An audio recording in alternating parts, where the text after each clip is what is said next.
అనకాపల్లి మండలం పిసినికాడ పంచాయతీ బీఆర్టీ కాలనీలో వేంచేసి ఉన్న నల్లమారమ్మ ఆలయం పేరుతో అక్రమ నిర్మాణాలు చేపడుతున్నారని గ్రామస్తులు ఆవేదన వ్యక్తం చేశారు.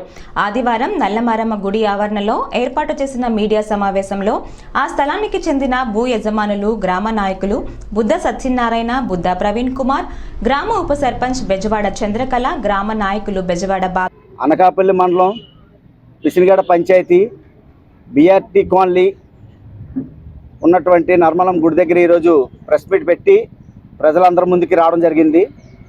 ముఖ్యంగా బీఆర్టీ కాలనీ చిన్నవాళ్ళకు, పెద్దలకు అందరికీ నా యొక్క విన్నపం, నర్మలం గుడి కట్టడానికి ఎటువంటి అభ్యంతరం లేదు.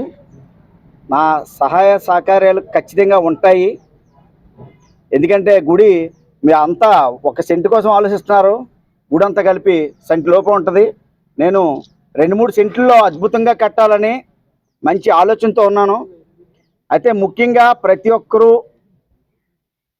ప్రజలందరికీ తెలియవలసిన విషయం ఏంటంటే, గుడి నిర్మాణం అని తప్పుదారి పట్టించి ఒక వ్యక్తి, ఒక కుటుంబం మీద దాడి చేసే విధంగా అరాచకాలు చేస్తున్నారు 4 వ్యక్తులు. ఆ 4 వ్యక్తుల మీద ఎఫ్ఐఆర్ కూడా నమోదైంది. ప్రజలందరూ ఆ విషయం తెలుసుకోవాలి. గుడికి మేము వ్యతిరేకం కాదు. ఎందుకంటే పలుమార్లు బీఆర్టీ కాలనీ గత 20 సంవత్సరాలు బట్టి ప్రతి గుడికి విరాళం ఇచ్చిన వ్యక్తిని, నా సహాయ సహకార్యాలు అందించినటువంటి వ్యక్తిని. అలాగే బీఆర్టీ కాలనీ యొక్క నర్మలం గుడికి మేడేపల్లి పాపారావు గారు, నేను, మురళి, అలాగే అల్లు అప్పారావు, అలాగే సతీష్ అంటే బోరింగ్ రౌండ్ కొడుకు అంటే ప్రతి ఒక్కరికి అర్థమవుతుంది, ఆయన కలిపి మేము ఈ గుడికి 7,90,000 గ్రామ పెద్దల సమక్షంలో ఆడారు శ్రీనివాసరావు, అలాగే సత్యబాబు, ఆడారు సత్యబాబు, మరి మద్దాల నాగప్పారావు, మరి బుద్ధ సత్యనారాయణ గారు, మరి వగైరా పెద్ద మనుషుల ద్వారాగా మేము ఆ గుడికి ఏ విధంగా 7,90,000 తెచ్చామో తెలుసు. అయినప్పటికీ మమ్మల్ని సంప్రదించుకుంటా గుడి యొక్క మంచి విధంగా చేద్దామని మమ్మల్ని కలుపుకోకుండా ఒక 4 వ్యక్తులు గుడికి ఏదో మంచి చేస్తున్నట్టు, ఊరికి మంచి చేస్తున్నట్టు గుడి నిర్మాణం చేస్తున్నామని చెప్పి లేనిపోయిన తప్పుదారి పట్టించి గొడవలు సృష్టించి ఊరి కోసం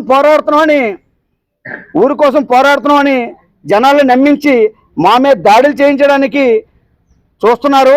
ఎందుకంటే బీఆర్టీ కాలనీలో 70% ఎవరులే మాత్రమే ఉన్నారు.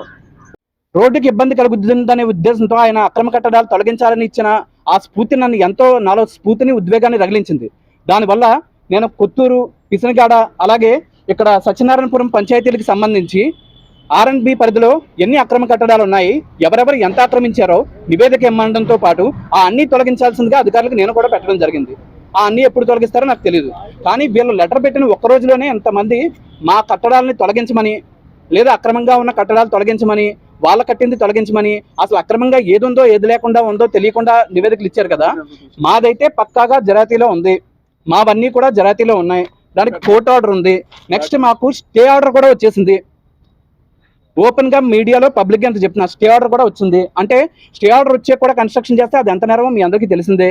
అన్నా కానీ అక్రమంగా 1వ తారీఖున, 2వ తారీఖున, 3వ తారీఖున CCTV ఫుటేజ్ కూడా ఉంది. పోలీసులకి నేను ప్రతి క్షణం కూడా జరుగుతున్న అప్డేట్ మొత్తం పోలీసు వారికి, రెవెన్యూ వారికి, R&B డిపార్ట్మెంట్ వారికి, సర్వే డిపార్ట్మెంట్ వారికి, డిస్ట్రిక్ట్ కలెక్టర్ గారికి మొత్తం దగ్గర ఒక 50 కరెస్పాండెన్స్లు చేయడం జరిగింది. స్పందనలో మన జనవరి 7వ తారీఖు నుండి ఈ రోజు వరకు 12 కంప్లైంట్లు, తర్వాత మొత్తం కరెస్పాండెన్స్లో 50కి పైగా కంప్లైంట్లు, ఇన్ఫర్మేషన్లు పెట్టడం జరిగింది.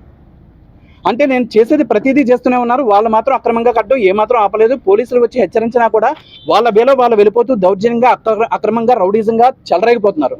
చెలరేగిపోవడమే కాకుండా మళ్ళీ మేము అక్రమంగా కట్టామని చెప్పి ఆరోపణలు చేస్తూ, మేము భూ కబ్జాలకు పాల్పడ్డామని ఆరోపణలు చేస్తూ, మా మీద తప్పుడు కేసులు పెట్టడానికి నివేదికలు ఇప్పిస్తూ, ఈ విధంగా మాలాంటి వారినే, నాన్నగారు ఈ చుట్టుపక్కల గ్రామాల్లో అత్యంత పేరు ప్రఖ్యాతులు ఉన్న వ్యక్తి, ఇలాంటి వ్యక్తిపై, అలాగే ఈ గ్రామానికి ఉప సర్పంచ్గా పనిచేస్తున్న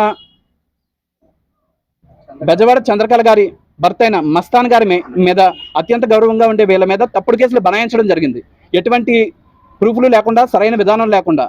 దానికి సంబంధించి కూడా నేను తర్వాత మాట్లాడతా. అయితే ఇలా ఎటువంటివి లేకుండా అక్రమ కేసులు బనాయించింది పక్కన పెడితే ఇప్పుడు అన్ని ప్రూఫ్లు ఉండి పక్కాగా పబ్లిక్ గా పగలు జేసీబీని పెట్టి ఊరందరి ముందు పడగొట్టిస్తున్న వ్యక్తులపై ఎలాంటి చర్యలు తీసుకోవాలి, అలాగే అధికారులు ఇంత కళ్ళు మూసుకుని నివేదికలు ఇచ్చిన నేపథ్యంలో వాళ్ళ మీద ఎలాంటి చర్యలు తీసుకోవాలి.